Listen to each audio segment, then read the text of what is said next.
Good morning friends. આજે આપણે chapter 8 દ્વિપદી પ્રમેયમાં કેટલાક દાખલાઓ જોઈશું.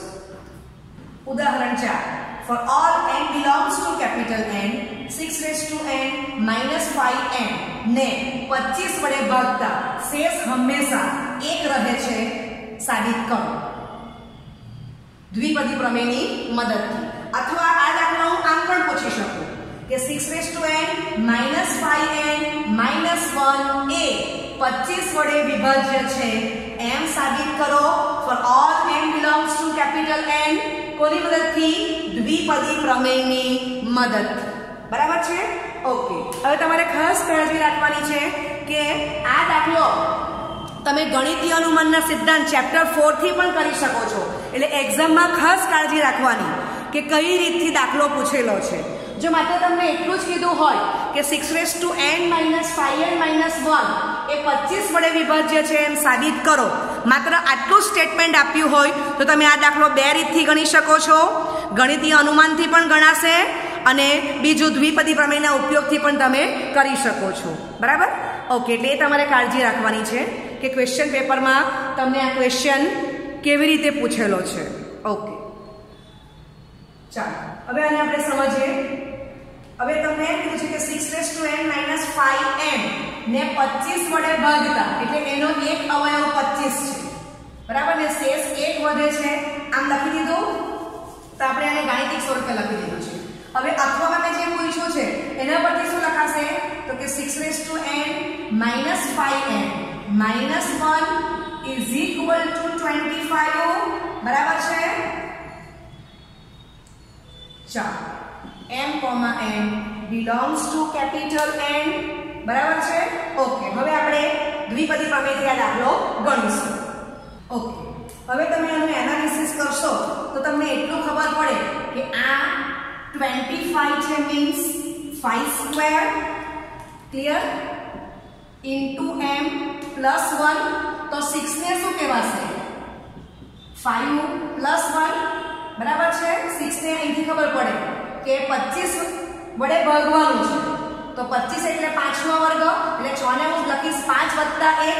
હવે જોવાનું કે અહીંયા તમને ઘાત કેટલી આપેલી છે તો કે ઘાત n આપેલી છે. તો અહીંયા આપણે n ઘાત લખી દઈશું અને સાદુરૂપ આપીશું. બરાબર છે? Okay. a plus b whole raised to n, right? Okay. nc 0, a raised to n, b raised to 0, nc1, a raised to n minus 1, b raised to 1 વત્તા nc2, a raised to n minus 2 into b square વત્તા nc3, a raised to n minus 3 into b cube plus up to plus ncn, a raised to 0, b raised to n. બરાબર? આ આપણો દ્વિપદી પ્રમેય છે જ્યાં n belongs to capital N. ચાલો, તો આને આપણે નંબર 1 આપી દઈશું.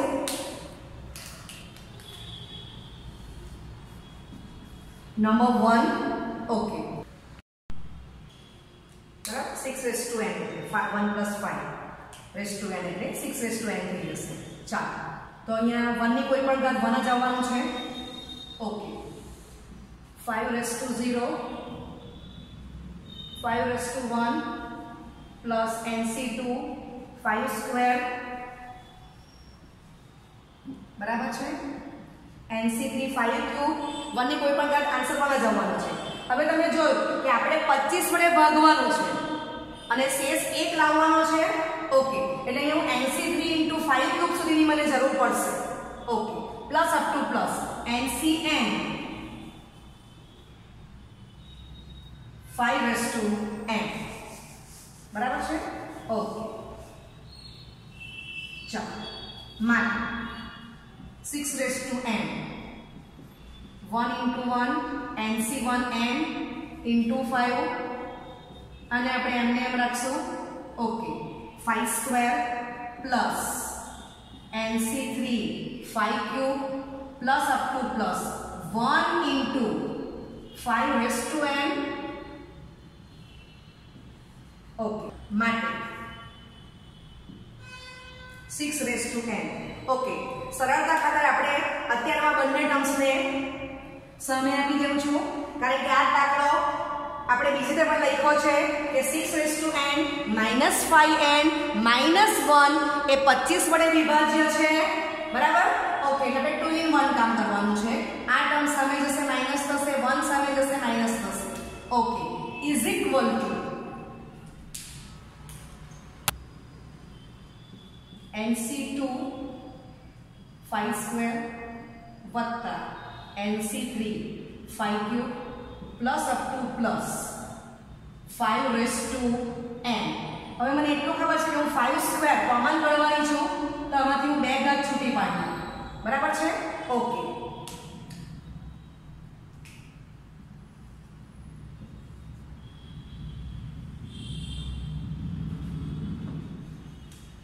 ચાલો હવે નેક્સ્ટ સ્ટેપમાં આપણે 5 સ્ક્વેર ને કોમન કરી નાખીએ છીએ.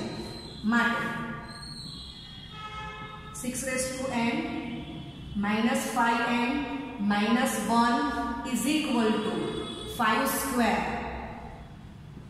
NC2 plus NC3 into 5 raised to 1 plus up to plus. આમાંથી 5 સ્ક્વેર કોમન જશે એટલે આ થઈ ગયા 5 raised to n minus 2.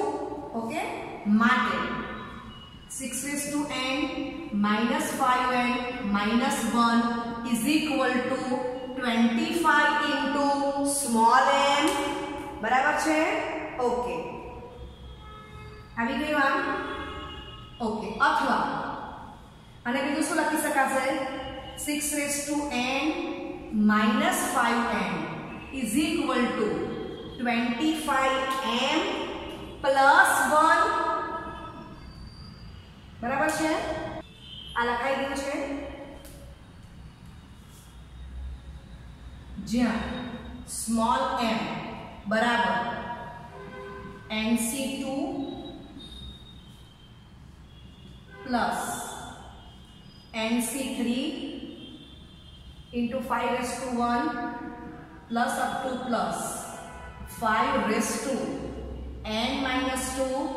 This belongs to capital N, બરાબર છે? ઓકે, n તો પોતે, કારણ કે n પોતે belongs to capital N છે. ઓકે, તો આ આપણે બે રજૂઆત કરી છે, બે પ્રેઝન્ટેશન આપ્યા આ સ્ટેપ પરથી. ઓકે, તો આને હું નંબર 2 કહું છું અને આને હું નંબર 3 કહી દઉં છું, બરાબર છે? ઓકે, બે પરથી સ્પષ્ટ છે કે 6 raised to n minus 5n minus 1 for all n belongs to capital N ને એ 25 વડે વિભાજ્ય છે, બરાબર છે? ઓકે, તો અથવામાં આપણે આ સાબિત કરવાનું હતું. ઓકે, હવે 3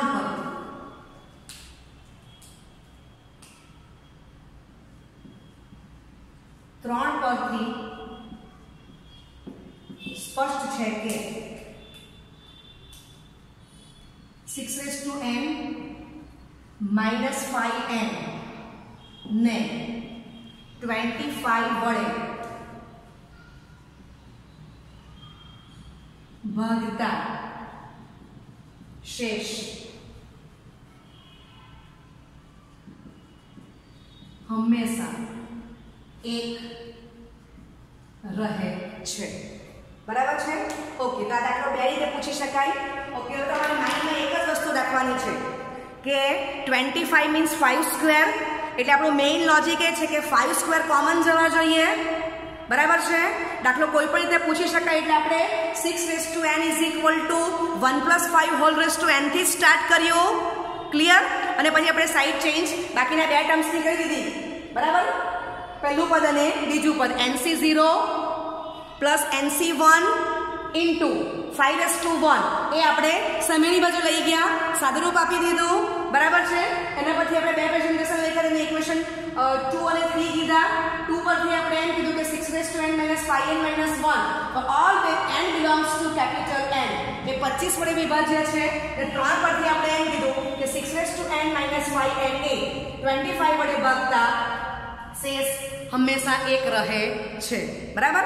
ઓકે, એટલે એટલું જ મગજમાં રાખવાનું છે કે 5² કોમન કરવા માટે આપણે પદ ક્યાં સુધી લખવાના? NC0 થી NC3 સુધી પદ લખવાના plus up two dot dot છેલ્લું પદ NCN 5n લખી દેવાના અને આપણે 5² કોમન કરશું એટલે તમને છેલ્લા પદમાં 5² કોમન કરશું છેલ્લું પદ 5n - 2 આવશે. એ લખવામાં તમારે કાળજી રાખવાની છે.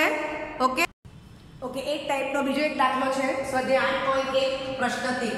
બતાવો કે ધન પૂર્ણાંક n માટે 9n+1 - 8n - 9 એ 64 વડે વિભાજ્ય છે. દ્વિપદી પ્રમેયથી સાબિત કરવાનું છે. બરાબર. એક્ઝામમાં કંઈ ન આપ્યું હોય તો તમે આ દાખલો ગણિતીય અનુમાનના સિદ્ધાંતથી પણ સાબિત કરી શકો છો. ઓકે, હવે જોવાનું કે 64 ધેટ મીન્સ કે 8² તો તમને તરત ખબર પડશે કે 9 ને આપણે શું લખવાના છે? 1 + 8. બરાબર છે. ઓકે, ચાલો હવે આ જ દાખલો આપણે બીજી રીતે પૂછવો છે તો તે લખું તે પહેલા શોર્ટ ફોર્મ આપી દઉં છું. 9n+1 - 8n - 9 is equal to 64 into small m. Okay, જ્યાં m, n belongs to capital M, right? Okay, હવે આનું આમ લખી શકું 9n+1 - 8n is equal to 64 into small m plus 9, જ્યાં m, n belongs to capital N. બરાબર છે. આ આપણે ગાણિતિક સૂત્ર લખ્યું છે એટલે સેન્ટેન્સમાં શું કહેવાશે? 9n+1 - 8n ને 64 વડે ભાગતા શેષ હંમેશા 9 રહે છે એમ દ્વિપદી પ્રમેયની મદદથી સાબિત કરો. બરાબર. ઓકે, એટલે આ દાખલામાં પણ આપણે બે રીતથી ગણશું, માત્ર એક જ સ્ટેપનો ફેર આવે છે. ઓકે ઓકે, અહીંયા આપણે 9n+1 છે. આગલા દાખલામાં આપણે a+b નું સૂત્ર મૂકી દીધું અને એને b ની વેલ્યુ મૂકી દીધી. પણ જો આગલા દાખલા પ્રમાણે આપણે આ સૂત્ર મૂકીએ તો અહીંયા આપણે n ને બદલે શું લેવું પડશે? n+1. કેમ? કારણ કે 9n+1 છે. બરાબર. ઓકે, ચાલો તો આપણે આ પ્રમાણે વેલ્યુ મૂકશું અહીંયા.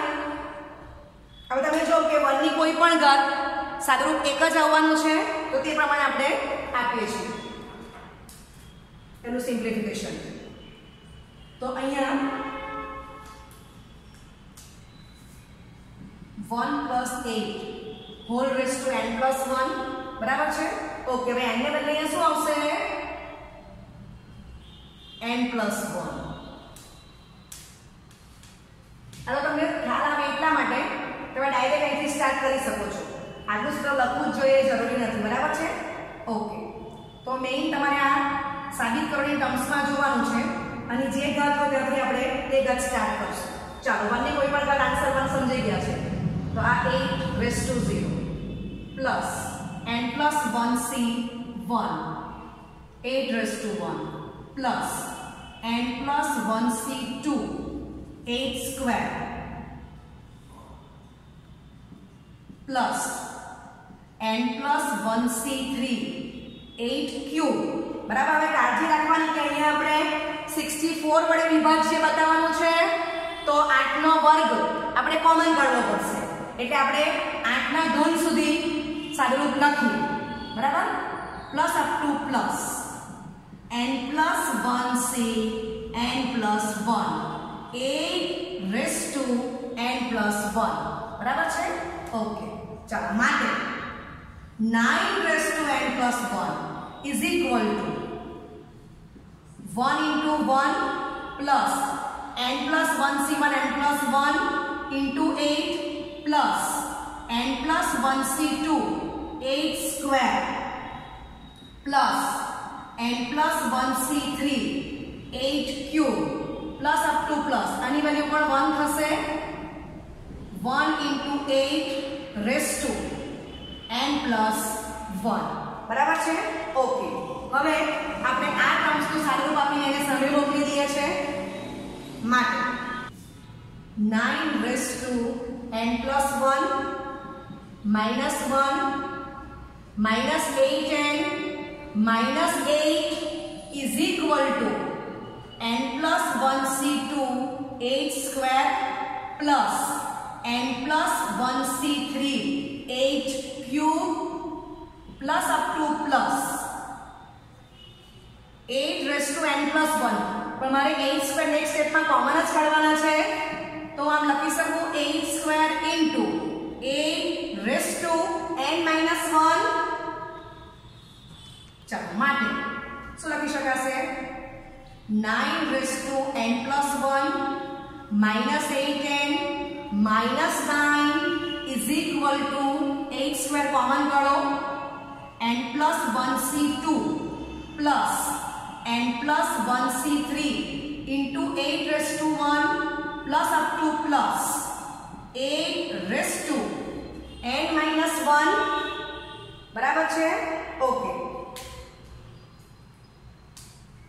આ પદમાં તમારે કાળજી રાખવાની છે ચાલો માટે હવે હું આમ લખી શકું આના ઉપરથી 9 raised to n plus 1 minus 8n minus 9 is equal to 64 into small m બરાબર જ્યાં small m is equal to n plus 1c2 plus n plus 1c3 8 raised to 1 plus up to plus 8 raised to n minus 1 clear જ્યાં n belongs to capital N અને m પણ પોતે belongs to capital N થશે right okay માટે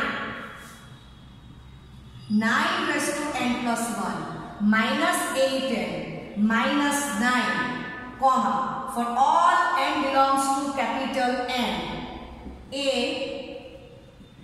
64 વડે વિભાજ્ય છે બરાબર તો સ્વાધ્યાય 8.1 ના પ્રશ્ન 13 માં આપણે આ જ સાબિત કરવાનું હતું ઓકે ચાલો હવે આટલા સુધી સ્ટેપ કોમન રહેશે હવે અહીંયા હું સાઈડ ચેન્જ કરી નાખું તો માટે 9 raised to n plus 1 minus 8n is equal to 64 into small m plus 9 માટે 9 raised to n plus 1 minus 8n ને 64 વડે ભાગતા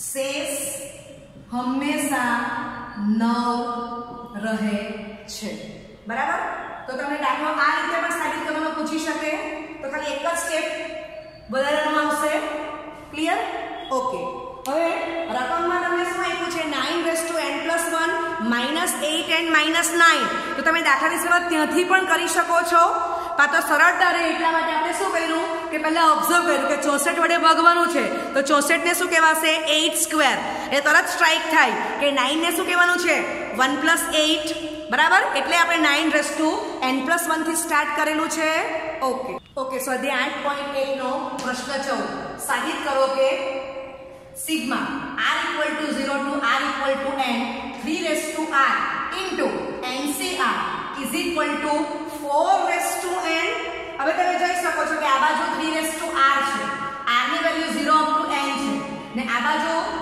4 raised to n આપણે લાવવાના છે તો આટલા પરથી આપણને ખબર પડ્યા કરે છે કે 4 ને આપણે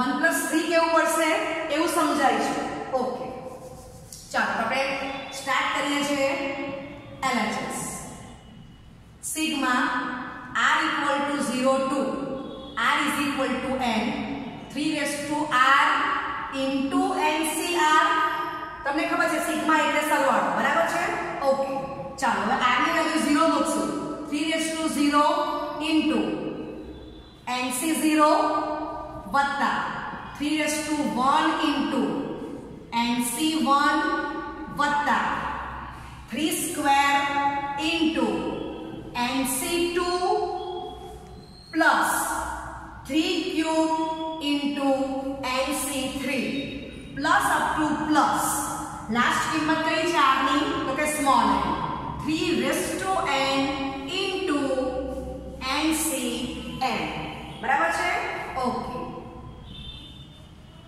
ચાલો આગળ સાદું આપશું એનું આ થઈ ગઈ LHS ચાલો તો રાઈટ નેક્સ્ટ સ્ટેપ શું આવશે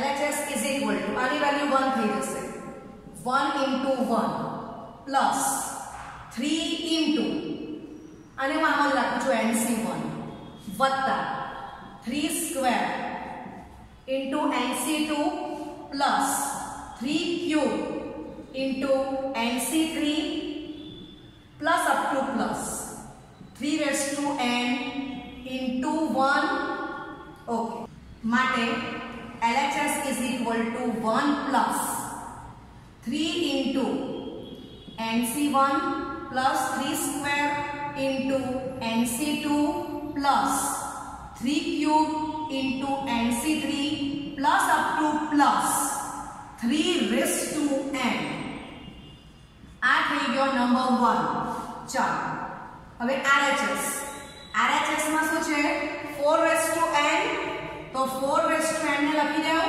1 plus 3 whole raised to n okay ચલો સ્ટાર્ટ કરીએ NC0 1 ની કોઈ પણ ઘાત લખશો એ 1 જ આવવાનું છે તો સ્ટાર્ટ કરું છું NC0 3/0 વત્તા NC1 3/1 વત્તા NC2 into 3² વત્તા NC3 3³ plus up to plus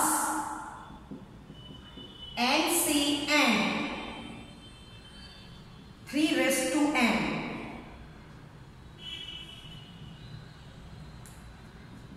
ચાલો બરાબર છે ઓકે ચાલો હવે આના પરથી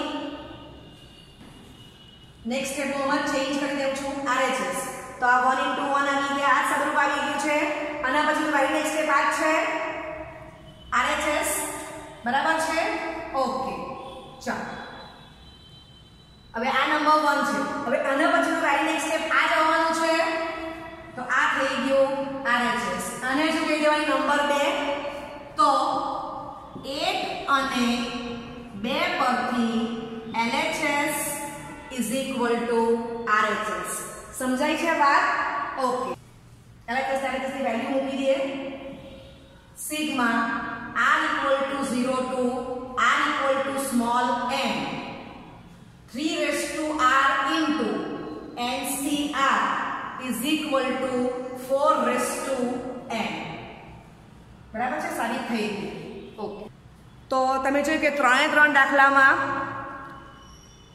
એક વેલ્યુ 1 જ આવે છે પ્લસ પછીની બીજી સંખ્યા બદલાઈ છે okay thank you very much